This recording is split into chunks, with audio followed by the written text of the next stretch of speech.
Hey guys, welcome back to the channel. I just want to say Happy New Year. We're officially in January 2019, and I figured I should start the year off with a fan favorite with everyone, so I'm bringing back Darkest Diabolos. I've made a lot of changes, and to be honest with you, I made some tough choices on this deck, so I had to go on YGO Pro multiple times to find out like what else I could do with the deck, what else can there be, what's the best virus card now, because honestly, Full Force Virus isn't doing much anymore. I need to deal with hand traps, because this deck doesn't necessarily run hand traps, so, well, it took me some time, it took some effort, but I finally got it. I found the correct ratios, the correct cards to play, and I think you guys will be pleased with what I got in store for you guys, so let's get right to it. Alright, so starting off, I'm going to be playing 3 copies of Darkest Diabolos. This card's pretty good. You can run it at 2 if you choose to. I just thought 3 was a little bit better because I'm running Dark Grepher in place of Armageddon Knight now. And I just felt like 3 was okay now just because, you could pitch it easily and then maybe send Destrudo. And yes, I'm running Destrudo again, so yeah. Next up, 3 copies of Lady of Lament. This card's your bread and butter. Her ability's quick effect where you tribute 1 dark monster, pick out 3 normal traps, and your opponent has to pick 1 at random. You get to set that trap, and she can tribute herself. And the good thing about Lair of Darkness is that if you tribute one of your opponent's monsters, and if their monster has like a quick effect too, they can't necessarily respond to it because tributing is the cost. Speaking of which, you're going to be playing 3 copies of Arma. You definitely want to pitch this to the graveyard to search out your Lair of Darkness. It's just a terraforming, but it also has a good searching effect where you tribute 1 dark monster. You can either draw 1 card or add a dark monster with 2,000 or more defense. And you got a few targets for that, so yeah, it's not too bad. I'm playing 2 copies of Dark Grepher.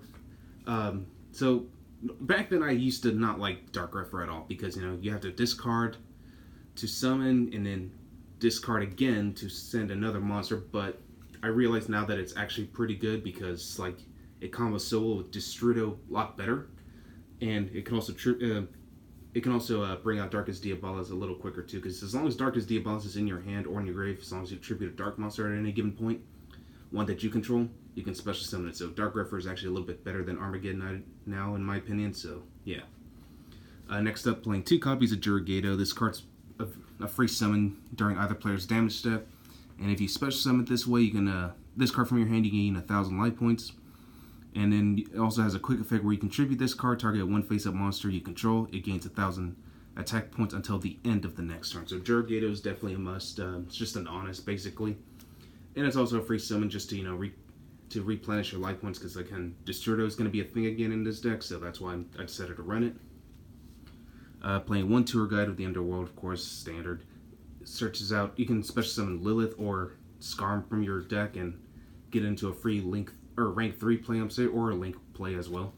But yeah, like, I primarily like to use her for like rank 3 plays now, which comes to our next monster, Skarm. The only BA I run in this deck, you can either you got 2 options. You can either do Skarm or Sangan. I just prefer Skarm because, you can search out Lilith at the end of the turn. Next up, 1 copy of Blackwing Steam the Cloak. It's just an extender for just to link climb a little bit. When it leaves the field, you get to produce a token, and then once per duel, you can actually tribute 1 monster, special summon this card from the grave. But the ability where it produces a token each time it leaves is not once per turn, so, or it's not once per duel, so you can do it as many times as you want. Next up, Destrudo, of course, it's a free summon, just another combo extender. And lastly, 1 copy of Dark Armed Dragon. Originally, I wasn't going to, but when I realized that it is actually incredibly easy to get exactly 3 dark monsters in your grave, he's just a free summon. So, and plus, Dark Armed Dragon, pops. So as long as you banish a dark monster from grave, you can pop whatever card your opponent has. So it's really good. And plus, it just gives me an excuse to, perform Levier's abilities a little bit more in this deck as well. All right, so moving on to the spells. Of course, you're going to be playing 3 of the field spell. Lair of Darkness turns everything on the field into dark monsters.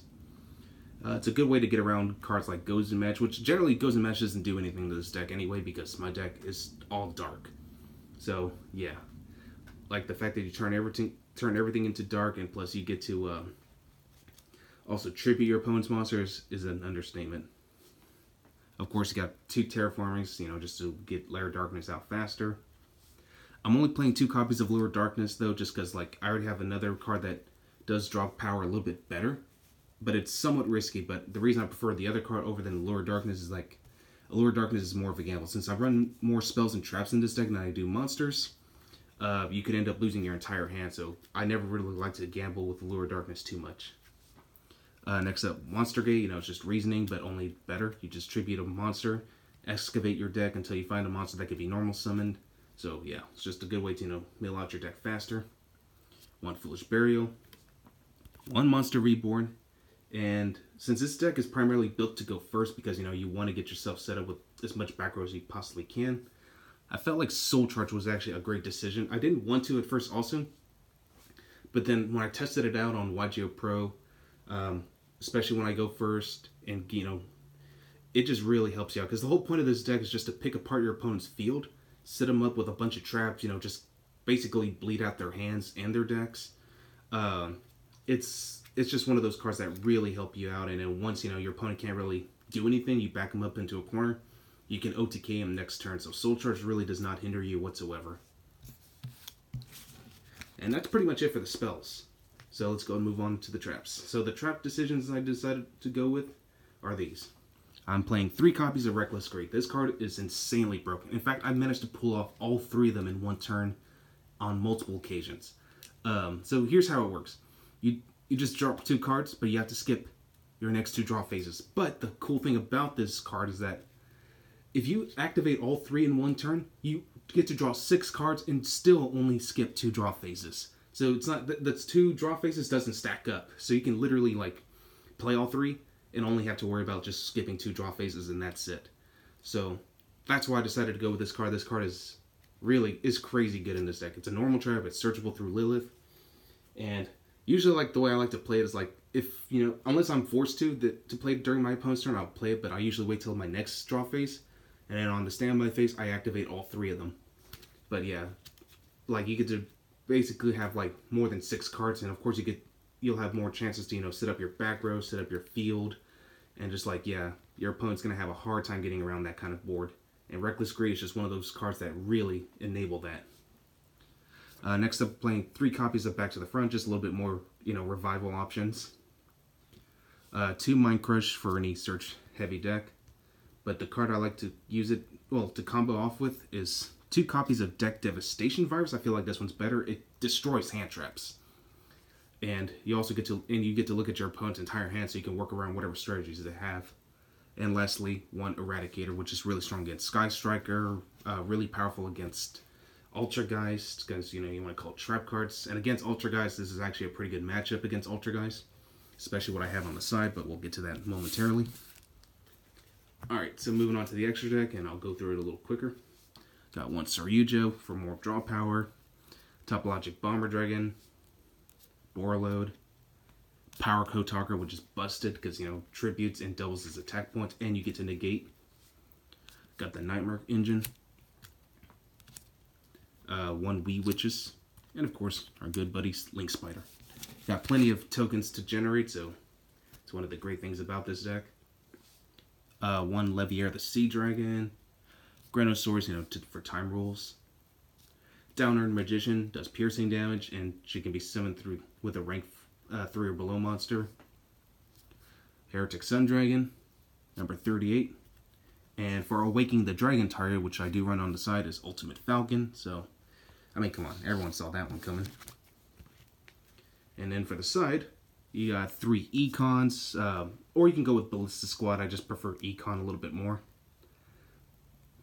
3 Waking the Dragon. 3 Storming Mirror Force, which is excellent against Thunder Dragon. 3 Heavy Storm Duster, and this is what I like to use against Ultra guys. You know, just pop their back row because they're going to hit you with Floodgates, and this deck is built to, you know, deal with those kind of problems, so you don't have to worry about Floodgates as much. This one's just, you know, just because, you know, like, special summoning is a huge thing in the game, and especially around the extra deck, but just for generic purposes, I'm running 2 copies of Trap Tricks Trap Hole of Nightmare. You get to, whenever a monster is special summoned this turn, you can activate and it attempts to activate its effects. you can negate the effect and destroy it. And then, or you can go with Lost Window, which I only have one copy of, sadly. I'm still looking for 2 more, but if I do get 2 more, I might run that one instead, because it works against everything. But Trap Trick's Trap Hole of Nightmares is just as good, in my opinion. Anyway, that's all I got for you guys today. I really hope you guys enjoyed this, and Happy New Year.